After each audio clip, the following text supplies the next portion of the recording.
Hi, good morning to all. Welcome to our Vivek Study Circle. నేను మీ Satyababu physics faculty. Vivek study circle విద్యార్థిని విద్యార్థులకు, పూర్వ విద్యార్థిని విద్యార్థులకు మరియు మన యూట్యూబ్ ఛానల్ వ్యూయర్స్కు అందరికీ హృదయపూర్వక స్వాగతం, సుస్వాగతం. ఈ కరోనా కష్టకాలంలో మనమందరం క్షేమంగా ఉండాలని కోరుకుంటున్నాం. మరి ఈ కరోనా కష్టకాలం మన అందరి జీవితాలలో విపరీతమైనటువంటి ప్రభావాన్ని చూపింది అనడంలో అతిశయోక్తి లేదు. ప్రత్యేకంగా విద్యార్థుల దృష్టిలో ఉంచుకున్నట్లయితే కనుక వారి యొక్క ప్రిపరేషన్ని తీవ్రంగా ప్రభావితం చేసింది. వారి యొక్క ప్రిపరేషన్ యొక్క కాన్సిస్టెన్సీని తీవ్రంగా దెబ్బ కొట్టింది అని చెప్పడంలో ఎటువంటి సందేహము లేదు. అయితే మిత్రులారా, మరి ఈ కష్టకాలంలో కూడా మీ యొక్క ప్రిపరేషన్ని కొనసాగిస్తూ పోటీ పరీక్షలకు ప్రిపేర్ అవుతున్నటువంటి మీ అందరికీ కూడా హృదయపూర్వక శుభాభినందనలు తెలియజేస్తూ, మరి మీ ఆశలలో చిరుదివ్వును వెలిగించేలా మరి కొత్తగా ఆర్ఆర్బి ఎన్టీపీసీ సంబంధించి ఎగ్జామ్ డేట్స్ను కూడా అనౌన్స్ చేయడం జరిగింది. ఈ ఆర్ఆర్బి ఎన్టీపీసీ ఎగ్జామ్స్ మనకి December 15th, 2020 నుండి మొదలవుతాయని చెప్పేసి ఆల్రెడీ ప్రకటన విడుదలై ఉంది. మరి దానికి ప్రిపేర్ అవుతున్నటువంటి యాస్పిరెంట్స్ అందరికీ కూడా హృదయపూర్వక అభినందనలు తెలియజేస్తూ, మరి ఈ ప్రిపరేషన్ని ఇదే మోటోలో కాన్సిస్టెన్సీ దెబ్బతినకుండా మరింత కష్టపడి ఇష్టపడి ప్రిపేర్ అవుతూ, మరి మీరు అనుకున్నటువంటి లక్ష్యాన్ని మీ కళ్ళ ముందు నుంచి చెదిరిపోకుండా మీరు కోరుకున్నటువంటి ఉద్యోగాన్ని సాధించగలరని మనస్ఫూర్తిగా కోరుకుంటున్నాం. మరి మిత్రులారా, ఆర్ఆర్బి ఎన్టీపీసీకి సంబంధించినట్లయితే గనక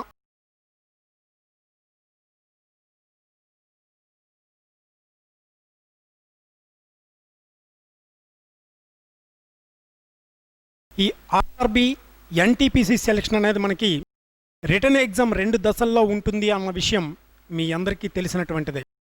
ఒకటి CBT 1, 2 CBT 2.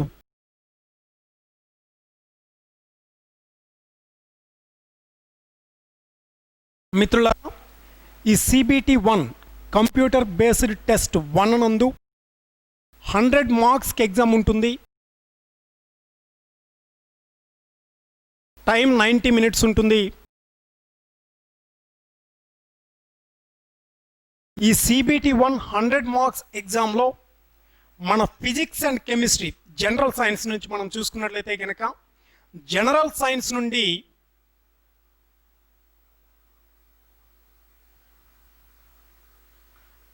30 మార్క్స్ని ఇవ్వడం జరుగుతుంది మిత్రులారా.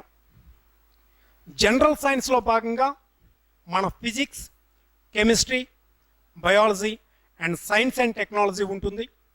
వీటిలో మన జనరల్ సైన్స్లో ఫిజిక్స్, కెమిస్ట్రీ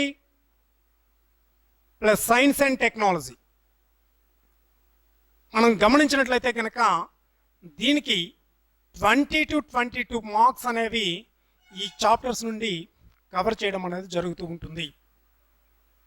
మరి ప్రజెంట్ ఇంత ఇంపార్టెన్స్ని కలిగి ఉన్నటువంటి ఆర్ఆర్బి ఎన్టీపీసీ నందు ఫిజిక్స్, కెమిస్ట్రీ సుమారుగా ఇక్కడ ఒక 20 మార్కులకి, ఇక్కడ CBT 2 నందు ఒక 15 మార్కులకి ప్రధానంగా మనం స్కోర్ చేయగలిగేటువంటి స్థాయిలో ఫిజిక్స్ అండ్ కెమిస్ట్రీ ఉన్నాయి.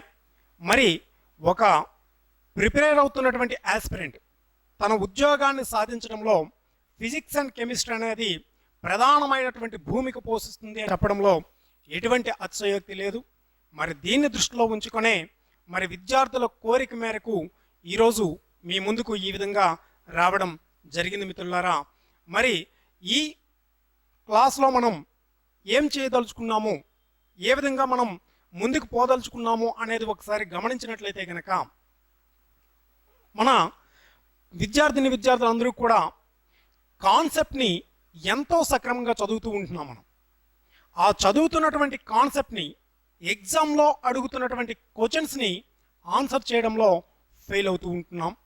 అలా ఎందుకు ఫెయిల్ అవుతూ ఉంటున్నాం అనేది మనం ఒకసారి మనల్ని మనం పరిశీలించుకోవాల్సినటువంటి అవసరం అనేది ఉంది. అయితే ప్రధానంగా మనం ఒకసారి చూసినట్లయితే కనుక ఈరోజు ఇక్కడ ఫిజిక్స్ కెమిస్ట్రీ ఏవైతే ఉన్నాయో ఈ ఫిజిక్స్ కెమిస్ట్రీ నుంచి ప్రీవియస్ ఎగ్జామ్లో వచ్చినటువంటి క్వశ్చన్స్ను మనం ఒకసారి అనాలిసిస్ చేసినట్లయితే కనుక ప్రధానంగా ఫిజిక్స్ నుంచి ఒక 9 చాప్టర్సు, కెమిస్ట్రీ నుంచి ఒక 8 చాప్టర్సు, ఈ 9+8 ఈ చాప్టర్స్ నుండే ప్రధానంగా క్వశ్చన్స్ అనేవి అడుగుతూ ఉండడం అనేది జరుగుతూ ఉంది. అయితే మరి ఫిజిక్స్ నుంచి ఏ క్వశ్చన్స్, ఏ చాప్టర్స్ నుంచి మనల్ని క్వశ్చన్స్ అనేవి అడుగుతూ ఉన్నాడు?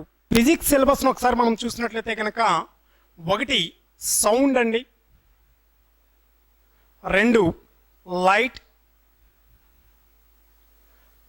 3rd one electricity,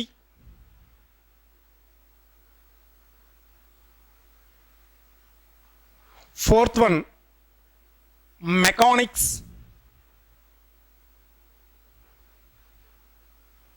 5th one heat, 6th one fluids,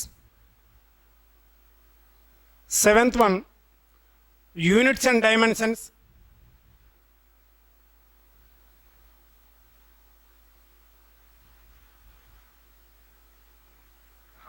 8th one sources of energy,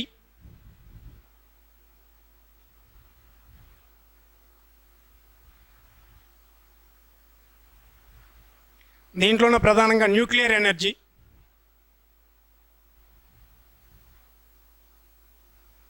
9th one science and technology. ఈ చాప్టర్స్ నుంచి ప్రధానంగా మనల్ని క్వశ్చన్స్ అడుగుతూ ఉన్నాడు.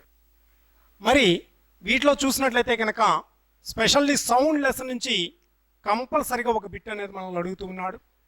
అలాగే లైట్ లెసన్ తీసుకుంటే కనుక లైట్ లెసన్ నుంచి ఒక 2 బిట్లు అడుగుతున్నాడు. ఎలక్ట్రిసిటీ నుంచి ఒక 2 బిట్స్ వస్తున్నాయి. మెకానిక్స్ నుంచి 2 లేదా 3 బిట్లు మనల్ని అడుగుతూ ఉన్నాడు.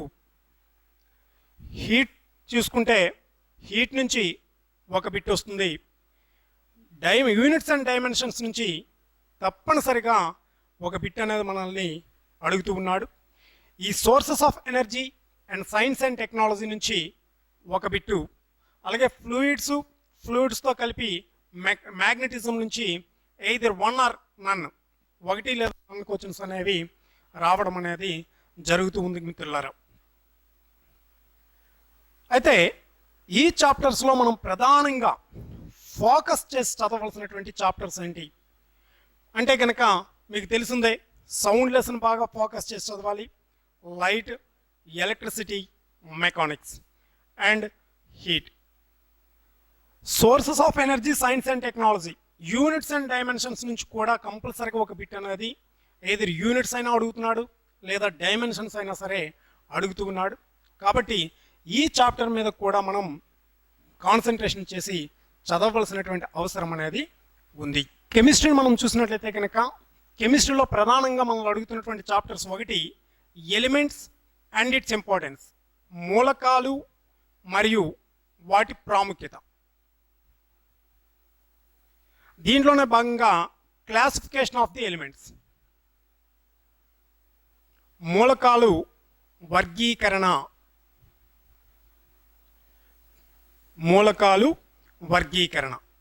దీని తర్వాత లెసను అటామిక్ స్ట్రక్చర్, పరమాణు నిర్మాణము, అటామిక్ స్ట్రక్చర్.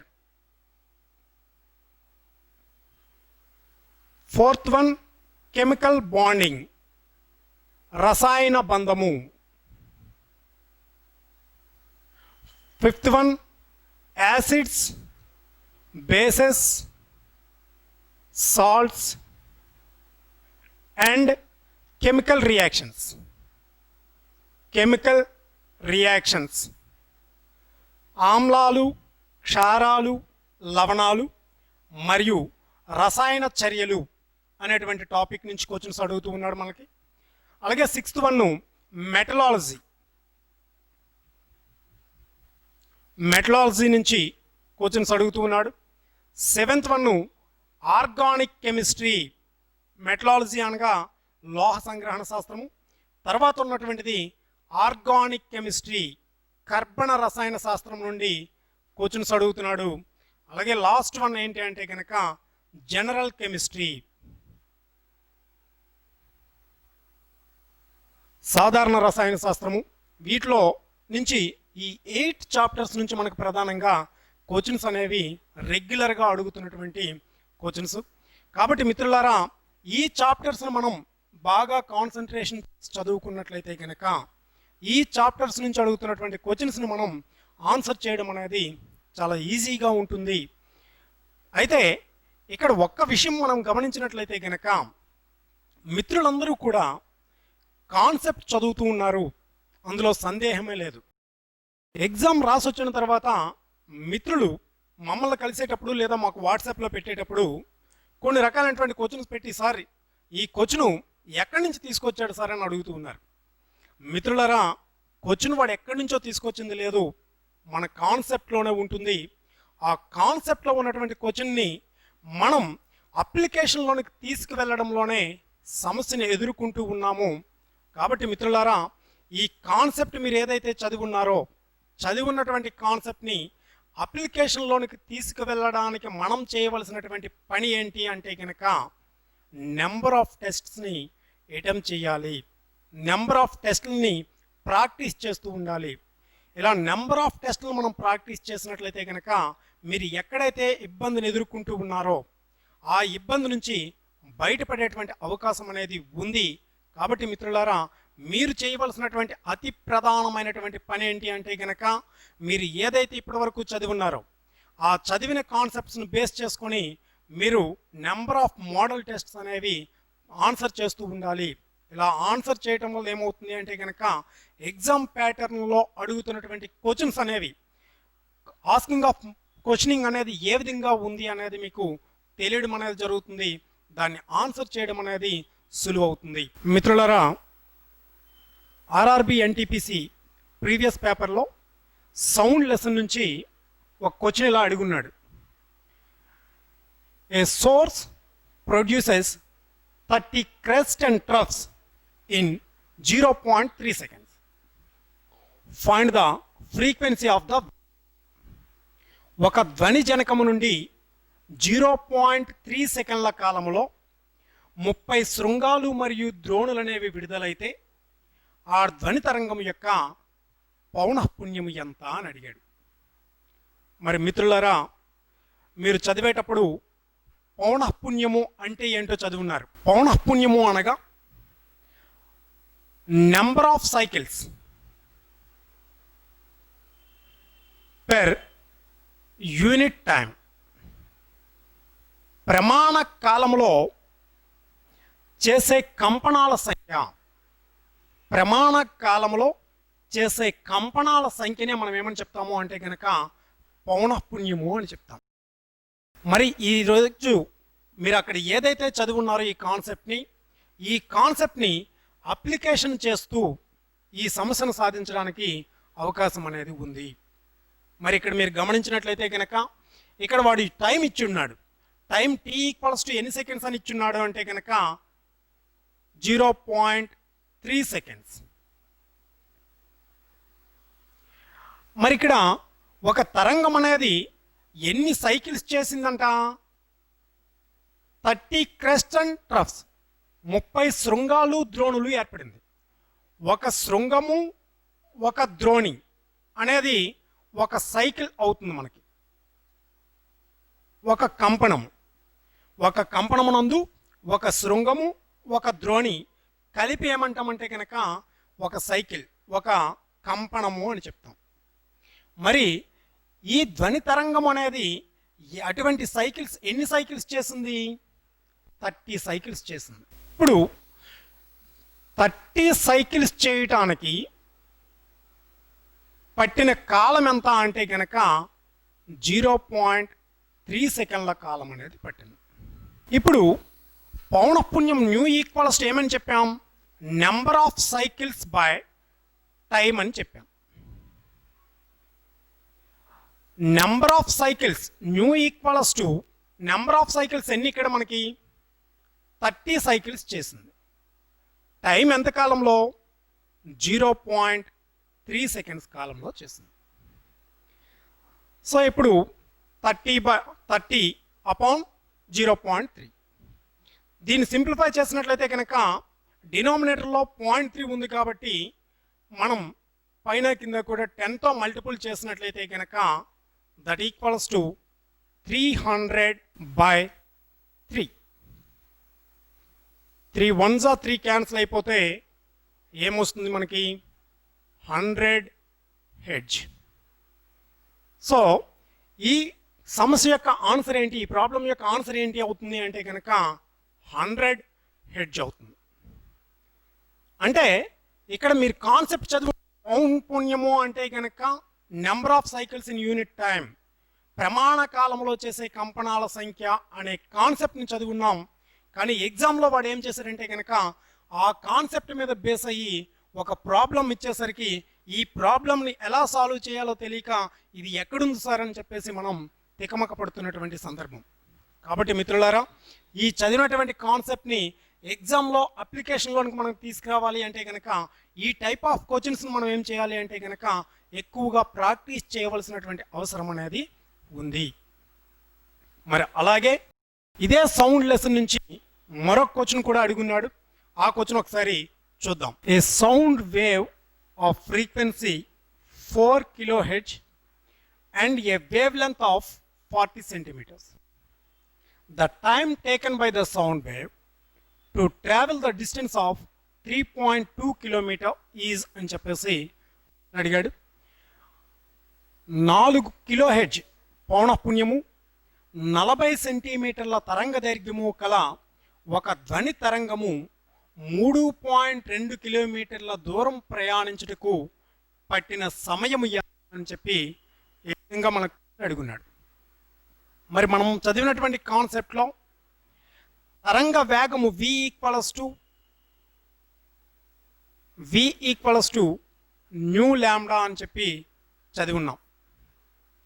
మరి ఇక్కడ మనకి ఈ కాన్సెప్ట్లో చూసుకుంటే తరంగ వేగము మనకు తెలియదు, v ఇవ్వలేదు వాడు, కానీ పౌనఃపున్యం న్యూ ఇచ్చున్నాడు. పౌనఃపున్యం న్యూ ఈక్వల్స్ టు ఎంత అంటే కనుక 4 kHz అని చెప్పున్నాడు. Wavelength lambda equals to ఎంత అని చెప్పున్నాడు అంటే కనుక 40 సెంటీమీటర్స్ అని చెప్పున్నాడు. అయితే ఇక్కడ మీరు ఇంకొక అంశం ఏమి ఇచ్చాడంటే కనుక ధ్వని తరంగం ప్రయాణం చేసిన దూరం ఇచ్చాడు.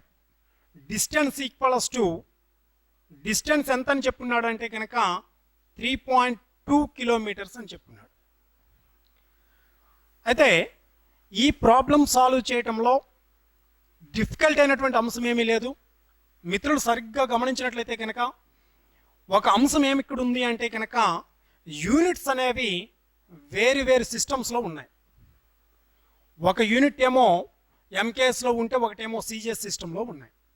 సో ఆ యూనిట్స్ అన్నింటి ముందు మనం ఏం చేయాలి అంటే కనుక ఒకే సిస్టంలోనికి తీసుకోవాల్సినటువంటి అవసరం అనేది ఉంది.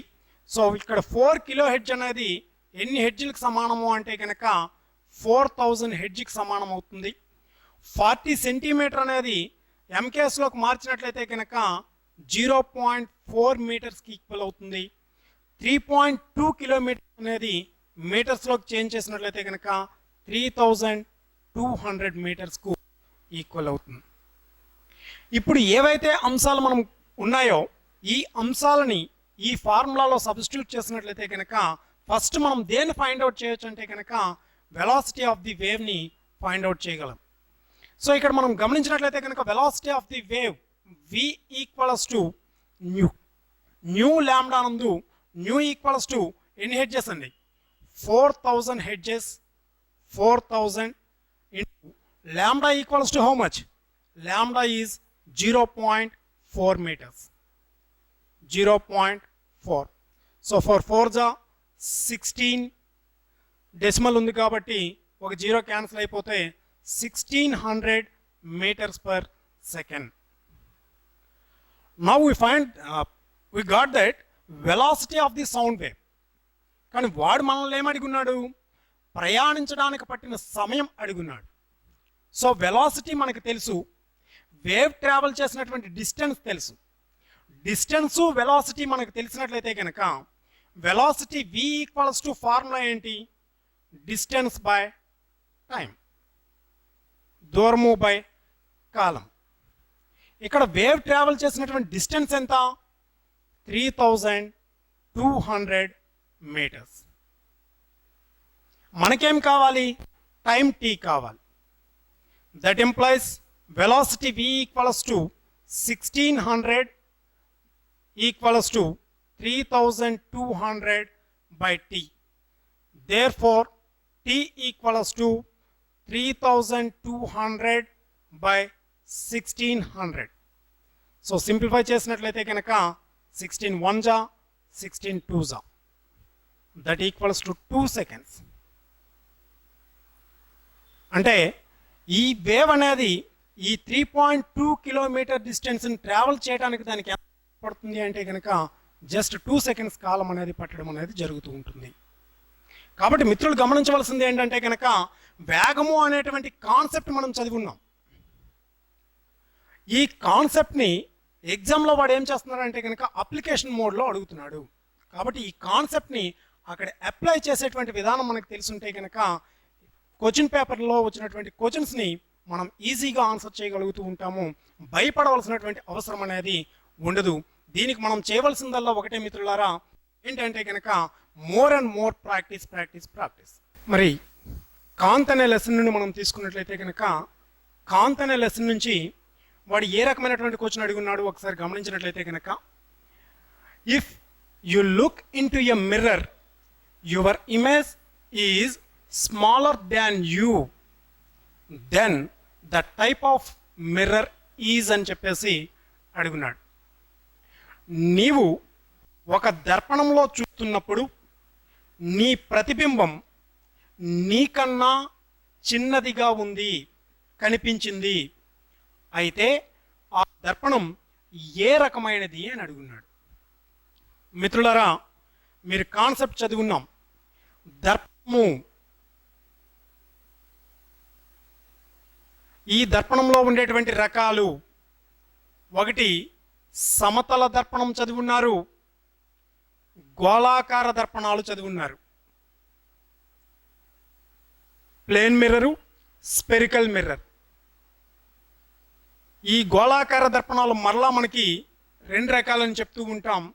ఒకటి కాన్వెక్స్, దాన్నే కుంభాకార దర్పణం అని చెప్తాం. రెండు కాన్కేవ్, పుటాకార దర్పణము అని చెప్పాం, చదువుతాం. అయితే ఇక్కడ వాడు అడిగినటువంటిది ఈ మూడు రకాలైనటువంటి దర్పణాలలో నువ్వు ఏ రకమైనటువంటి దర్పణంలో నీవు నీ ప్రతిబింబాన్ని చూసుకున్నావు అని చెప్పి కోచినట్టు. ఇక్కడ మనం వివిధ దర్పణాల్లో ఏర్పడే ప్రతిబింబ లక్షణాలని చదివి ఉన్నాం.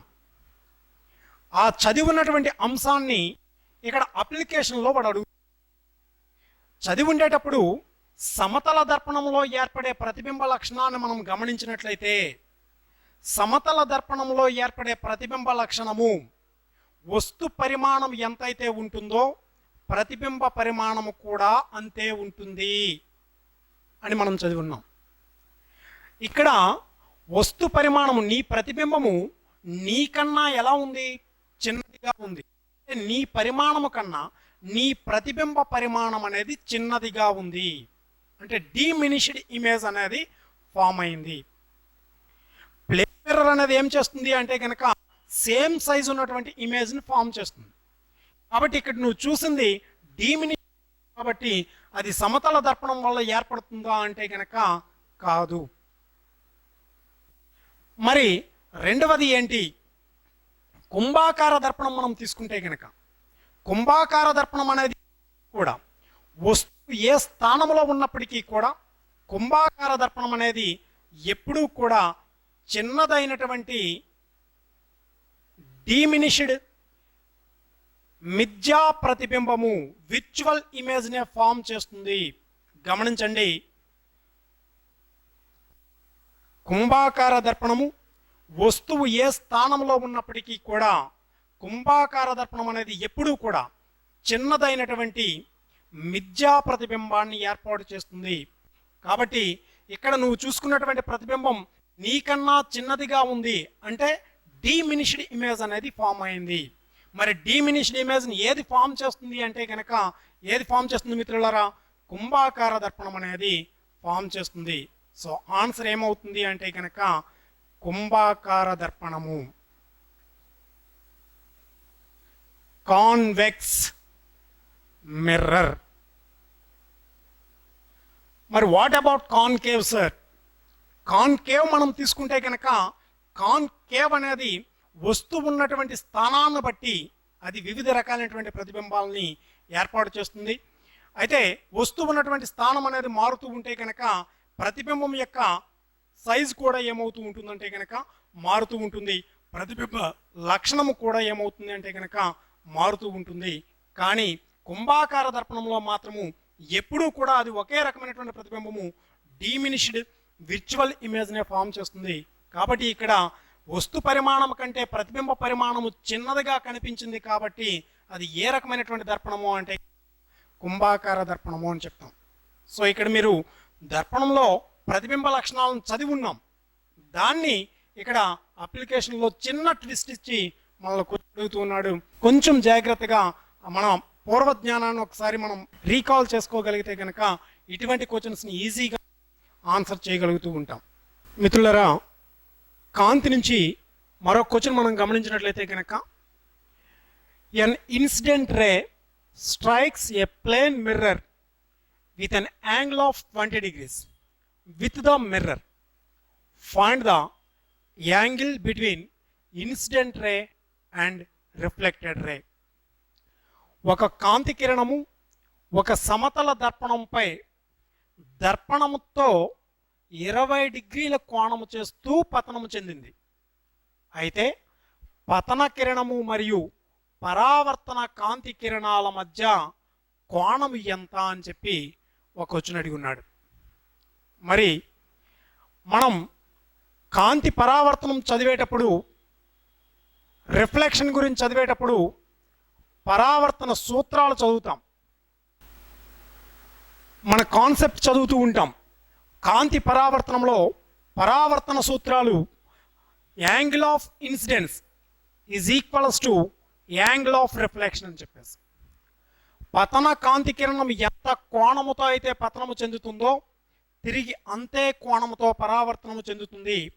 అయితే మిత్రులు ఇక్కడ గమనించవలసిన అంశం ఏంటి అంటే కనుక ఎంత కోణముతో పతనం అవుతుందనే దేంతో కొలుస్తాము అంటే కనుక మనం లంబముతో కొలుస్తాము. సో ఇది ఒక ప్లేన్ మిర్రర్ మనం అనుకుంటే ఈ ప్లేన్ మిర్రర్కి మనం గీచినటువంటి లంబం ఇది ఎన్ డాష్ అనేది. ఈ లంబంతో పతన కాంతి కిరణం ఎంత కోణముతో అయితే పతనం అవుతుందో తిరిగి అంతే కోణముతో ఏమవుతుంది అంటే కనుక పరావర్తనము చెందుతుంది. So whereas that angle i equals to angle r అని చెప్తాం.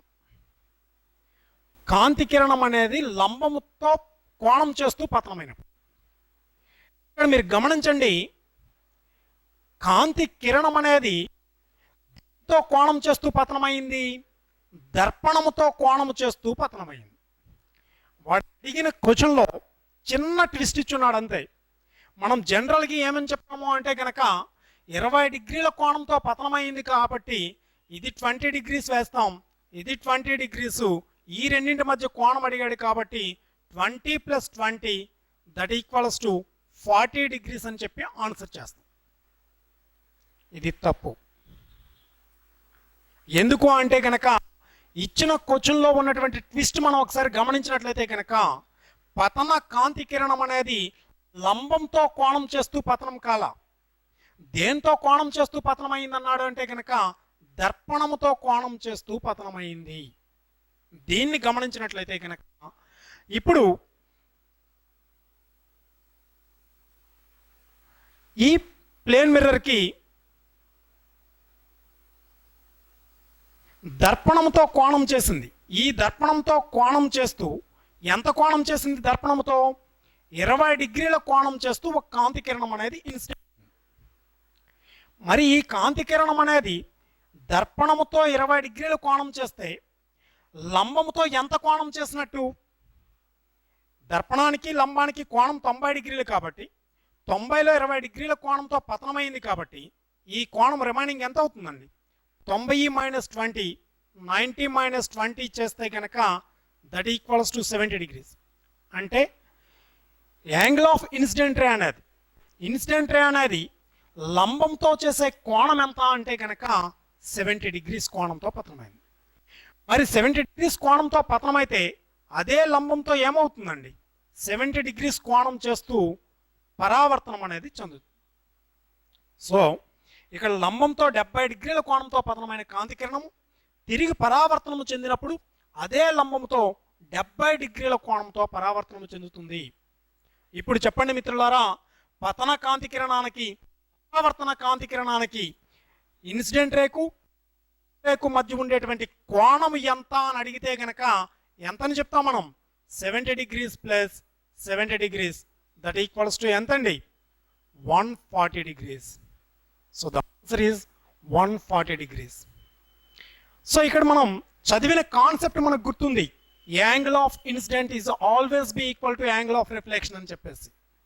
సో దాన్ని మనం బేస్ చేసుకుని ఆన్సర్ చేసినట్లయితే కనుక ఇక్కడ మనం తప్పు చేసిన వాళ్ళం అవుతాం. ఇక్కడ గమనించవలసినటువంటి అంశం ఏంటి అంటే కనుక క్వశ్చన్లో వాడు అడిగేటప్పుడు ఇన్సిడెంట్ రే అనేది దేంతో కోణం చేస్తుంది అనేది గమనించగలిగితే ఈ ఆన్సర్ మనం ఈజీగా చేయగలిగేటువంటి ఛాన్స్ అనేది ఉంటుంది. ఇది మనకి కాంతి నుంచి అడిగినటువంటి మరో రకమైనటువంటి ప్రశ్న. మరి అలాగే ఈ కాంతి నుంచి మరికొన్ని రకాలైనటువంటి ప్రశ్నలు మనకి ఫోకల్ లెంత్ను ఫైండ్ అవుట్ చేయటం కానీ, పవర్ను ఫైండ్ అవుట్ చేయటం కానీ, వీటికి అలాగే కాంతి ధర్మాలకు సంబంధించి ఆ పరావర్తనం దగ్గర నుంచి రుజువర్తనం నుంచి వాటికి సంబంధించినటువంటి 10 రకాలైనటువంటి ధర్మాల గురించి కూడా క్వశ్చన్స్ అనేవి మనం రెగ్యులర్గా అడుగుతూ ఉన్నాడు.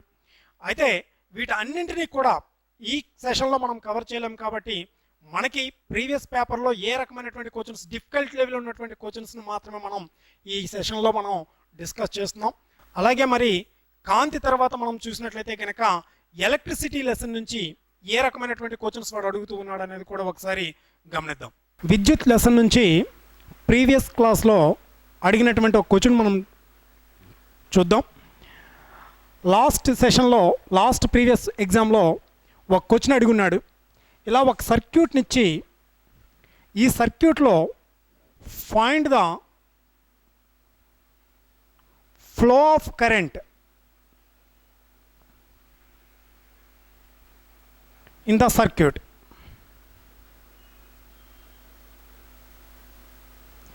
ఈ వలయంలో ఫ్లో అవుతున్నటువంటి విద్యుత్ ప్రవాహము ఎంత అని చెప్పి అడిగున్నాడు.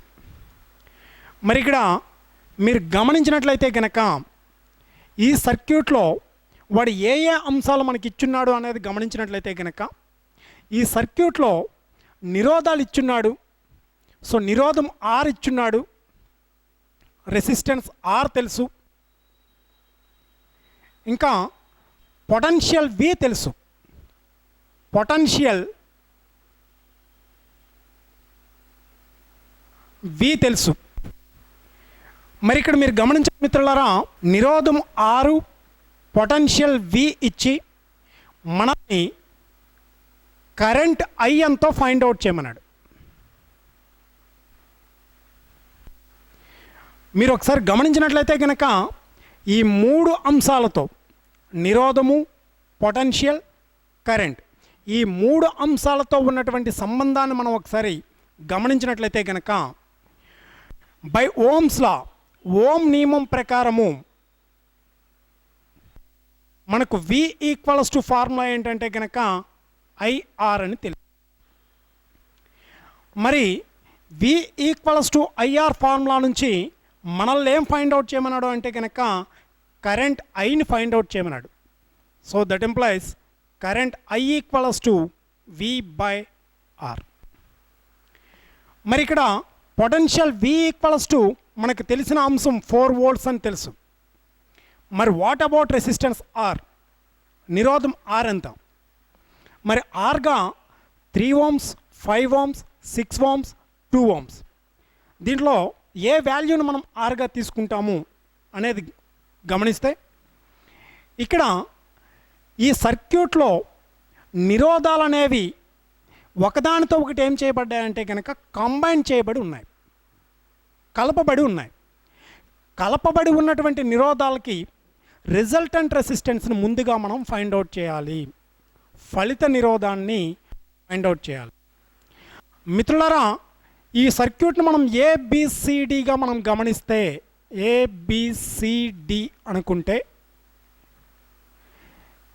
ఏబి కొనల మధ్య 3 ఓంలు 5 ఓంలు నిరోధాలు అనేవి కలపబడి ఉన్నాయి.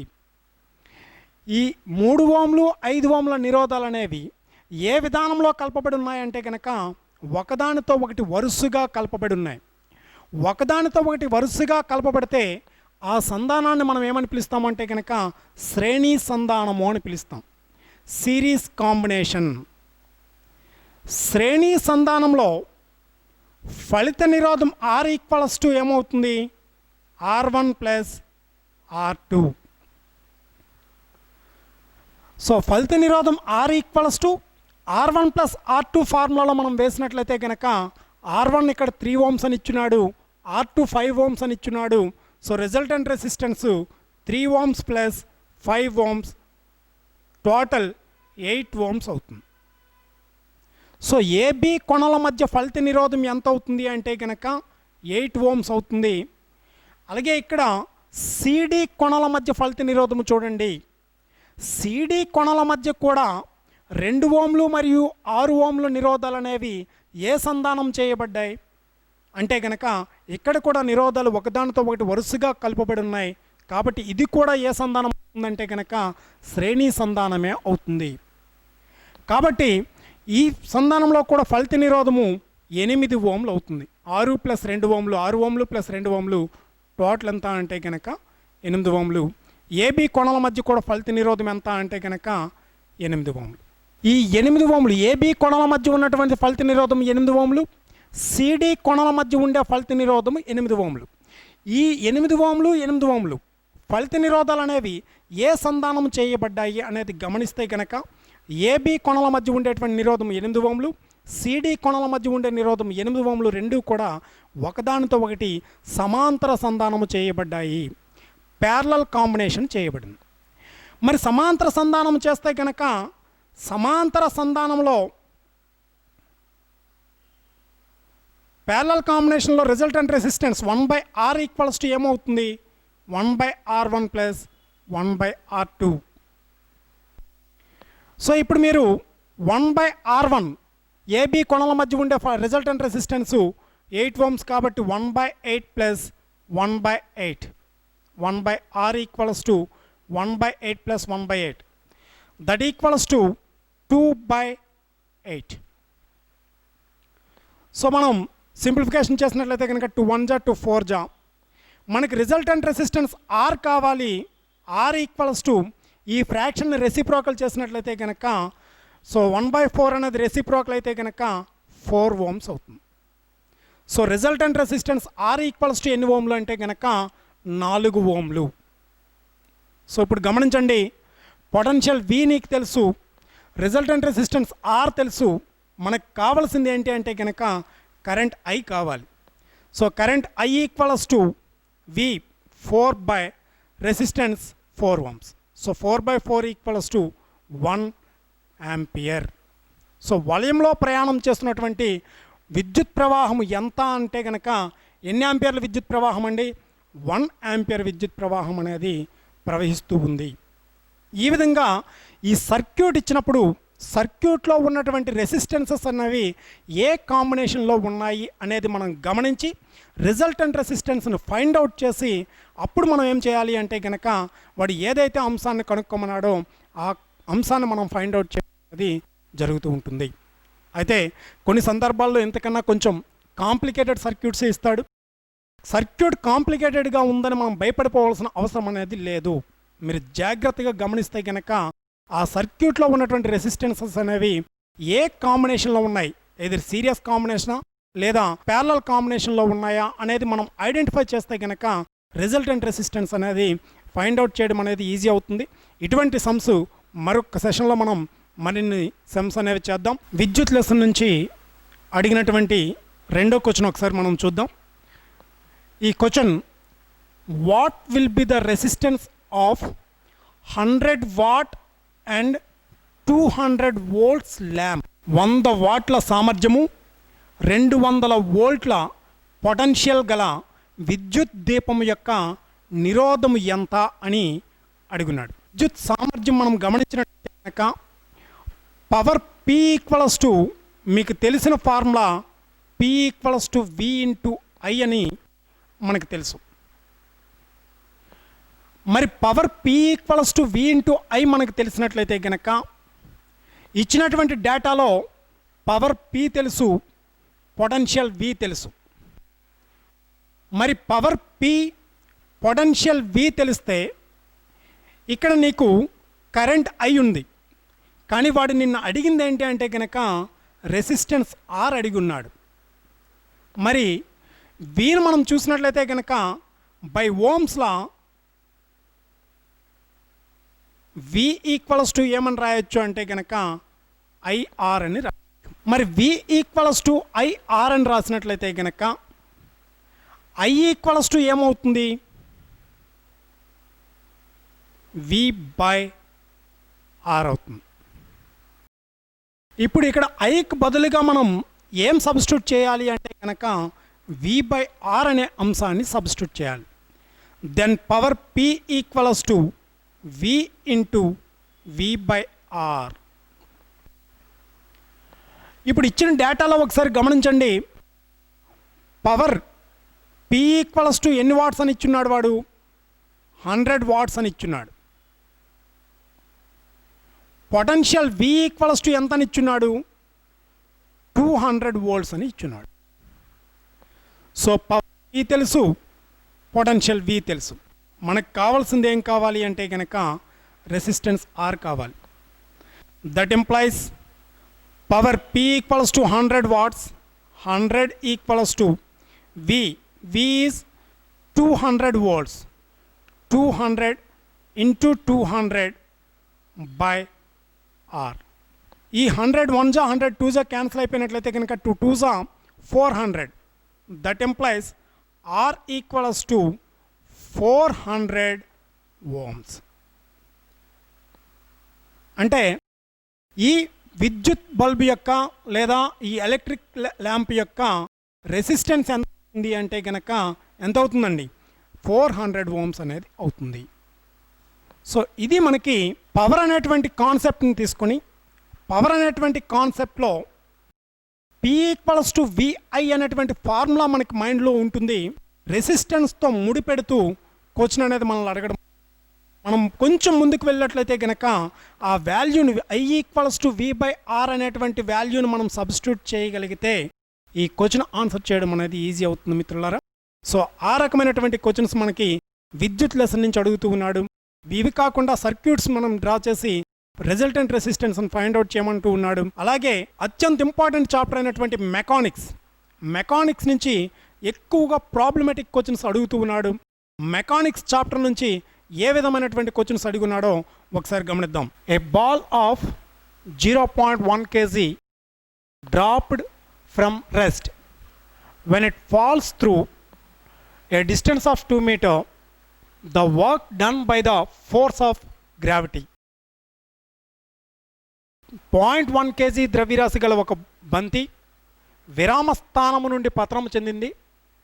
ఆ బంతి 2 మీటర్ల దూరం ప్రయాణిస్తే ఆ బంతిపై గురుత్వ బలము చేసిన పని ఎంత అని అడిగి ఉన్నాడు. ఇక్కడ మనకి గురుత్వ బలము చేసినటువంటి పని W equals to force into displacement అని తెలుసు. ఇక్కడ మీరు గమనించినట్లయితే కనుక ఒక బంతి అనేది విరామ స్థితి నుండి పతనం చెందింది. విరామ స్థితి నుండి పతనం చెందినటువంటి ఈ బంతి ఎంత దూరం ట్రావెల్ చేసింది అంటే కనుక డిస్టెన్స్ 2 మీటర్స్. ఈ బంతి మీద ఫోర్స్ ఆఫ్ గ్రావిటీ, గురుత్వ బలం అనేది టువర్డ్స్ ఎర్త్గా పనిచేస్తుంది కాబట్టి గ్రావిటీ అనేది, గ్రావిటేషనల్ ఫోర్స్ ఎఫ్జి అనేది టువర్డ్స్ ఎర్త్గానే పనిచేస్తుంది. డిస్ప్లేస్మెంట్ కూడా టువర్డ్స్ ఎర్త్గానే ఉంది. ఇక్కడ మీరు గమనించినట్లయితే కనుక gravitational force and the displacement రెండూ కూడా ఎలా ఉన్నాయంటే కనుక సేమ్ డైరెక్షన్లో.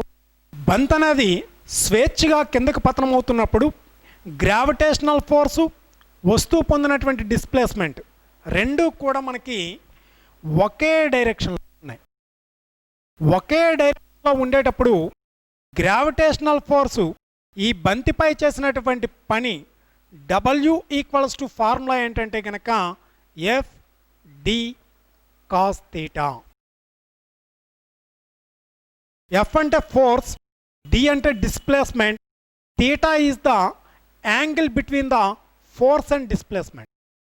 ఇక్కడ థీటా మీరు గమనించినట్లయితే కనుక F G, force of gravity, displacement both are in the same direction, ఒకే డైరెక్షన్లో ఉన్నాయి కాబట్టి థీటా ఈక్వల్స్ ఏమవుతుంది అంటే కనుక 0 degrees అవుతుంది. Then work W equals to F D cos థీటాలో ఫోర్స్ మనకి గ్రావిటేషనల్ ఫోర్స్ మనకు తెలియాలి కాబట్టి gravitational force F equals to ఏమవుతుంది అంటే కనుక m ఇంటూ జీ అని తెలుసు. Here acceleration due to gravity G equals to formula విలువ ఎంత 9.8 meter per second square.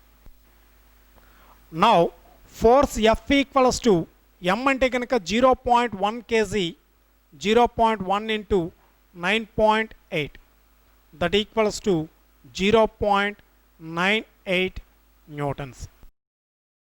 ఇది ఫోర్స్. ఇప్పుడు మనకు కావాల్సింది వర్క్ కావాలి. Work W equals to force F అంటే కనుక 0.98 into displacement d equals to ఎన్ని మీటర్స్ అని 2 meters అని ఇచ్చున్నాడు. So displacement d equals to 2 meters. So 0.98 into 2 that equals to 0.98 into 2 1.96 units for work is joules. మరొక important chapter అయినటువంటి units and dimensions, ప్రమాణాలు మరియు మితులు అనే చాప్టర్ నుండి కంపల్సరీగా ఒక క్వశ్చన్ అనేది అడుగుతున్నాడు. అది ప్రమాణాలైనా అడగొచ్చు, లేదంటే మితులైనా అడగొచ్చు. లాస్ట్ టైం ప్రీవియస్ ఎగ్జామ్లో వాడు అడిగినటువంటి ఒక క్వశ్చన్ మనం గమనించినట్లయితే కనుక which of the following physical quantity has no dimension అని అడిగినాడు. క్రింది వాణిలో మితి లేని భౌతిక రాశి ఏది అని అడిగున్నాడు. కింద ఆప్షన్స్గా ఒక 4 ఆప్షన్స్ ఇచ్చున్నాడు. 1 పవర్ సామర్థ్యం, 2 మాస్ ద్రవ్యరాశి, 3 యాంగిల్ కోణము, 4 టెంపరేచర్ ఉష్ణోగ్రత అని 4 ఆప్షన్స్ ఇచ్చున్నాడు. అయితే ఇది మన ప్రాథమిక భౌతిక రాశులకు సంబంధించి ప్రాథమికమైనటువంటి అంశం. మనం చదివేటప్పుడు ప్రాథమిక భౌతిక రాశులు అనేది చదువుతూ ఉంటాం. ఆ ప్రాథమిక భౌతిక రాశులు అనే అంశాన్ని చదివినప్పుడే మితి కలిగిన రాశులు, మితి లేని రాశుల్ని ఐడెంటిఫై చేస్తూ చదివినట్లయితే కనుక మనం ఈ క్వశ్చన్ ఆన్సర్ అనేది చాలా ఈజీ అవుతుంది. ఇక్కడ మీరు గమనించండి, 1 పవర్ అని ఇచ్చాడు. పవర్ P ఈక్వల్స్ టు ఏమని చెప్తామంటే కనుక వర్క్ బై టైం అని చెప్తాం. అలాగే మాస్కి డైమెన్షన్ ఏమని చెప్తాము అంటే కనుక m అని చెప్తాం. అలాగే ఇక్కడ మీరు టెంపరేచర్ గమనించండి, టెంపరేచర్కి డైమెన్షన్ ఏమని చెప్తాము అంటే కనుక K అని చెప్తాం. ఈ పవర్ P తీసుకుంటే కనుక వర్క్ అంటే కనుక mLT⁻²/T అని చెప్తాం. T పైకి తీసుకెళ్ళినట్లయితే కనుక mLT⁻³ అనేది పవర్కి డైమెన్షన్ అవుతుంది. మరి ఇచ్చినటువంటి 4 రాశుల్లో డైమెన్షన్ లేనటువంటి రాశి ఏది అంటే థీటా. కోణానికి డైమెన్షన్ అనేది లేదు. సో చాలా ప్రైమరీ కాన్సెప్టే, కాకపోతే చదివేటప్పుడు మనం ప్రాథమిక రాసుల్లో ఏ అంశానికి అంటే ప్రాథమిక రాసులతో యాడ్ అయ్యి ఉన్నటువంటి రాసుల్లో వేటికి డైమెన్షన్ అనేది ఉంది, వేటికి డైమెన్షన్ అనేది లేదు గమనించి చదివినట్లయితే కనుక ఈ క్వశ్చన్ అనేది ఆన్సర్ చేయడం అనేది ఈజీ అవుతుంది. అయితే యూనిట్స్ అండ్ డైమెన్షన్స్ నుంచి కంపల్సరీగా క్వశ్చన్ అనేది వస్తుంది. యూనిట్స్ అనేవి అడిగాడు అంటే కనుక కంపల్సరీగా మ్యాచింగ్ టెస్ట్ రూపంలోనే అడుగుతూ ఉన్నాడు. అలాగే డైమెన్షన్స్ అడిగినా సరే కంపల్సరీగా ఈ చాప్టర్ నుండి ఒక బిట్ అనేది మనం చాలా ఈజీ చాప్టర్, ప్రైమరీ కాన్సెప్ట్స్ తెలిస్తే ఆన్సర్ చేయగలిగేటువంటి చాప్టర్ ఇది. ఈ చాప్టర్ను మనం చాలా జాగ్రత్తగా చదవలసినటువంటి అవసరం అనేది ఉంది. మరి వీటికి సంబంధించి మరిన్ని ప్రశ్నల్ని నెక్స్ట్ వీడియోలో మనం చేద్దాం. మెకానిక్స్ చాప్టర్ నుండి అడిగినటువంటి మరొక ఇంపార్టెంట్ క్వశ్చన్, మోడల్ క్వశ్చన్ చూస్తే కనుక a ball thrown vertically upward rises to a height of 80 meters and returns to its original position. The magnitude of displacement after 7 seconds of motion will be. ఒక బంతిని నెట్ట నిలువుగా పైకి విసిరితే అది 80 మీటర్ల ఎత్తుకు చేరి మరలా తన పూర్వస్థానానికి చేరింది. అయితే ఆ బంతి 7 సెకండ్ల కాలంలో పొందిన స్థానభ్రంశము ఎంత అని చెప్పి మనల్ని క్వశ్చన్ అడిగి ఉన్నాడు. ఆప్షన్స్గా 1 280 మీటర్లు, 2 245 మీటర్లు, 3 35 మీటర్లు, 4 40 మీటర్లు అని చెప్పేసి ఆప్షన్స్గా ఇవ్వడం అనేది జరిగింది. అయితే ఇక్కడ మీరు గమనించినట్లయితే కనుక ఒక బాల్ని వాడు ఏం చేశాడంటే కనుక వెర్టికల్గా పైకి విసిరున్నాడు. వెర్టికల్గా పైకి విసిరినట్లయితే కనుక పైకి విసిరిన బంతి మ్యాక్సిమం హైట్ హెచ్ అనేది ఎంత హైట్కి చేరింది? అది 80 మీటర్స్ హైట్కు చేరింది. H equals to 80 metre. అయితే ఈ బంతిని పైకి విసిరినప్పుడు ఇనీషియల్ వెలాసిటీ అనేది ఎంతో కొంత ఉంటుంది. ఆ ఇనీషియల్ వెలాసిటీ ఎంతో మనకు తెలియదు. ఎప్పుడైతే బంతి అనేది మ్యాక్సిమం హైట్ని చేరిందో మ్యాక్సిమం హైట్ వద్ద final velocity v equals to ఏమవుతుంది అంటే కనుక 0 అవుతుంది. మనం ఒకసారి గమనిస్తే మూడవ చలన నియమం లేదా మూడవ చలన సమీకరణం ఏం చెప్తుంది మనకి అంటే కనుక v² - u² equals to 2as. ఇక్కడ v అనేది ఫైనల్ వెలాసిటీ, మ్యాక్సిమం హైట్ని చేరిన తర్వాత final velocity v equals to ఏమవుతుంది అంటే కనుక 0 మీటర్ పర్ సెకండ్ అవుతుంది. కాబట్టి 0² మైనస్ u మనకు తెలియదు u² ఈక్వల్స్ టు 2. ఏ అంటే కనుక acceleration due to gravity, ball అనేది అప్వర్డ్ డైరెక్షన్లో వెళ్తుంది కాబట్టి g అనేది నెగిటివ్ అవుతుంది, -9.8. సో -9.8 లేదా 10గా తీసుకుందాం. So -10 into maximum height displacement height equals to ఎంత అంటే కనుక 80. So that employees -u² equals to 2 10s are 20, 28 is 1600, -1600. Therefore u² equals to minus cancel అయితే కనుక 1600, u ఈక్వల్స్ టు ఏమవుతుంది అంటే కనుక 40 మీటర్ పర్ సెకండ్. సో దీంట్లో మనకి ఇనీషియల్ వెలాసిటీ u అనేది మనకు తెలిసింది. అయితే వాడు అడిగింది మనకేంటి అంటే డిస్ప్లేస్మెంట్ ఎంతో ఫైండ్ అవుట్ చేయమన్నాడు. డిస్ప్లేస్మెంట్ మనకు తెలియాలి అంటే కనుక S ఈక్వల్స్ టు ఫార్ములా చలన సమీకరణం 2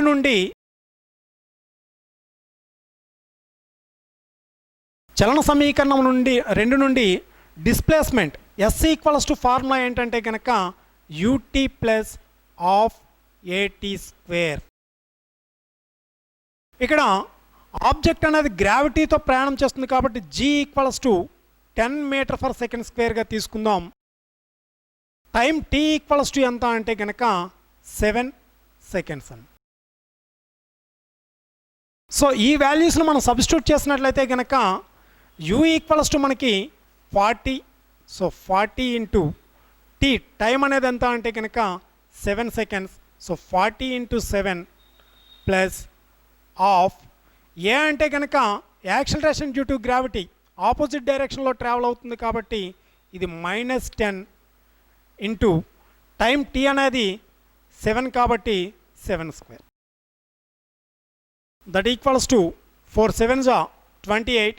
so 280. 2 1s are 2 5s are cancel అయిపోతుంది. ప్లస్ -5 ఇంటూ 7² అంటే కనుక 49. So 280 plus into minus 5 49s are 245. So 280 minus 245, we got that 35. Therefore, displacement S equals to 35 meters. So 7 seconds తర్వాత ఆ ball పొందినటువంటి displacement ఎంత అంటే కనుక ఎంత డిస్ప్లేస్మెంట్ పొందుతుంది అంటే కనుక 35 మీటర్స్ డిస్ప్లేస్మెంట్ని పొందడం అనేది జరుగుతుంది. సో ఈ రకమైనటువంటి క్వశ్చన్స్ మనకి మెకానిక్స్ నుంచి ఎక్కువగా అడుగుతూ ఉండడం అనేది జరుగుతూ ఉంది. సో ఇటువంటి మరిన్ని మోడల్ క్వశ్చన్స్ని మనం నెక్స్ట్ వీడియోలో చేద్దాం. మిత్రులారా, మరి మన విద్యార్థుల కోరిక మేరకు, మన యూట్యూబ్ ఛానల్ వ్యూయర్స్ యొక్క కోరిక మేరకు మన గౌరవ డైరెక్టర్ రమేష్ నాయుడు గారు పిల్లలకు పూర్తిగా ఉపయోగపడే విధంగా సమగ్రంగా సవివరంగా ఉండేటట్లుగా పరీక్షల్లో వారికి సమగ్రంగా అన్ని ప్రశ్నలను ఆన్సర్ చేసే విధంగా ఉపయోగపడేటట్లుగా ఫిజిక్స్ అండ్ కెమిస్ట్రీ నుండి పేపర్స్ తయారు చేసి అనాలిసిస్, ఎగ్జామ్ ప్యాటర్న్ పేపర్ అనాలిసిస్ని కూడా వీడియోస్ రూపంలో చేయాలని చెప్పేసి మన గౌరవ డైరెక్టర్ గారు నిర్ణయించున్నారు. మరి విద్యార్థులు మరియు డైరెక్టర్ గారి కోరిక మేరకు ఈ వీడియోస్ని మీకు అందరికీ ఉపయోగపడే విధంగా ఫిజిక్స్ అండ్ కెమిస్ట్రీ కలిపి 50 టెస్ట్ పేపర్సు మరియు వాటి యొక్క ఎనాలిసిస్ వీడియోస్ని మన వివేక్ స్టడీ సర్కిల్ యాప్ నందు త్వరలో అప్లోడ్ చేయడం జరుగుతుంది. మరి ఈ వీడియోస్ని తప్పనిసరిగా మీరు చూసినట్లయితే కనుక మీరు ఏదైతే ఎగ్జామ్కి ఇప్పటి వరకు ప్రిపేర్ అయ్యి ఉన్నారో ఆ ప్రిపేర్ అయినటువంటి ఎగ్జామ్ కాన్సెప్ట్స్ని ఏ విధంగా మనం ఎగ్జామ్లో ఆన్సర్ చేయాలి అనేటువంటి మోడల్ టెస్ట్లో వేరియస్ ప్రీవియస్ మోడల్ పేపర్స్లో ఉన్నటువంటి క్వశ్చన్స్ని, ఎగ్జామ్లో అడుగుతున్నటువంటి ప్యాటర్న్ క్వశ్చన్స్ని, అలాగే ఈ ఆర్ఆర్బి ఎన్టీపీసీలో మనం ఎక్స్పెక్ట్ చేస్తున్నటువంటి మోస్ట్ ఎక్స్పెక్టెడ్ క్వశ్చన్స్ని కలిపి గ్రాండ్ టెస్ట్లుగా మనం ఇవ్వాలని చెప్పేసి ఆలోచనతో ఉన్నాం. మరి ఆ రకమైనటువంటి ప్యాకేజీ మన ఫిజిక్స్ అండ్ కెమిస్ట్రీకి కలిపి 50 question papers and analysis videos మీకు మన యాప్ నందు త్వరలో లభ్యమవుతాయి. మరి ఇదంతా కూడా కేవలం 200 రూపాయలకే మీకు అందించడం జరుగుతుంది. మరి అలాగే కాకుండా మన వివేక్ స్టడీ సర్కిల్ యాప్ నందు ఓన్లీ అర్థమెటిక్ సంబంధించి అర్థమెటిక్ని సుమారుగా 140 టెస్ట్లు మరియు వాటికి సంబంధించినటువంటి అనాలిసిస్ వీడియోస్ కూడా మన వివేక్ స్టడీ సర్కిల్ యాప్ నందు లభ్యం కాబోతున్నాయి. ఈ 140 వీడియోస్ కూడా మీకు కేవలం 500 రూపాయలకే లభ్యం కానున్నాయి. మరి అలాగే రీజనింగ్ సంబంధించి రీజనింగ్ సుమారుగా 60 వీడియోల రూపంలో 60 టెస్ట్ పేపర్సు 60 అనాలిసిస్ వీడియోస్ని కేవలం 200 రూపాయలకే మన గౌరవ డైరెక్టర్ గారు అందించబోతూ ఉన్నారు. మరి అలాగే మిత్రులు అర్థమెటిక్ రీజనింగ్ రెండింటిని కలిపి తీసుకున్నట్లయితే కనుక విద్యార్థుల సౌలభ్యం కోసం అర్థమెటిక్ రీజనింగ్ రెండింటిని కలిపి తీసుకున్నట్లయితే కనుక ఇవి మొత్తం 200 టెస్ట్లు మరియు 200 అనాలిసిస్ వీడియోస్ని కలిపి కేవలం 600 రూపాయలకే మీకు అందుబాటులో ఉంచబోతూ ఉన్నారు. మరి అలాగే ఇప్పుడు మనం చెప్పున్నాం మన ఫిజిక్స్ అండ్ కెమిస్ట్రీకి సంబంధించి 50 టెస్ట్ పేపర్స్ మరియు వాటికి సంబంధించినటువంటి అనాలిసిస్ వీడియోస్ని కేవలం 200 రూపాయలకే మీకు అందుబాటులో ఉంచడం జరుగుతుంది. మరి arithmetic reasoning and physics and chemistry మొత్తం మీరు తీసుకున్నట్లయితే కనుక ఈ 250 టెస్ట్లు మరియు వాటికి సంబంధించినటువంటి 250 అనాలిసిస్ వీడియోస్ అన్నీ కూడా మన యాప్ నందు కేవలం 700 రూపాయలకే మీకు అందుబాటులోకి రావనున్నాయి మిత్రులారా. మరి ఒక్కటి గమనించండి మిత్రులారా, ఈ కరోనా కష్టకాలంలో యాస్పిరెంట్స్ అందరూ కూడా వారి యొక్క ప్రిపరేషన్ విధానం అనేది కంప్లీట్గా మారిపోయింది. కాన్సిస్టెన్స్ అనేది దెబ్బతిని ఉంది. కేవలం ఉన్నటువంటి యాస్పిరెంట్స్లో 20% యాస్పిరెంట్స్ మాత్రమే ఆ సీరియస్ యాస్పిరెంట్స్, ఆ సీరియస్ మోడ్లో ఉంటూ ఉంటారు. మరి వారిలో మీరు ఒక్కరిగా ఉన్నారని చెప్పి మేము పూర్తిగా విశ్వసిస్తున్నాం. మరి అటువంటి సీరియస్ మోడ్లో ఉన్నటువంటి మీ ప్రిపరేషన్కి పూర్తిగా సహాయపడే విధంగా ఎగ్జామ్లో వచ్చినటువంటి క్వశ్చన్స్ని ఆన్సర్ చేయగలిగేటట్లుగా మీకు ఉపయోగపడేటట్లుగా మేము ఈ వీడియోలు, ఈ అనాలిసిస్ పేపర్స్ చేసి ఉన్నాం. కాబట్టి మిత్రులందరూ కూడా ఈ ప్యాకేజీని తప్పకుండా తీసుకొని మీ యొక్క ఉద్యోగ సాధనలో మమ్మల్ని కూడా భాగస్వాములు చేస్తారని మనస్ఫూర్తిగా ఆశిస్తూ, మీ అందరూ కూడా మరి తీసుకొని భావి ఎగ్జామ్లో మంచి ఉత్తీర్ణత సాధించి ఉద్యోగార్థులు కాగలరని ఆశిస్తూ సెలవు. Thank you. I think you all like the video. Subscribe for more videos.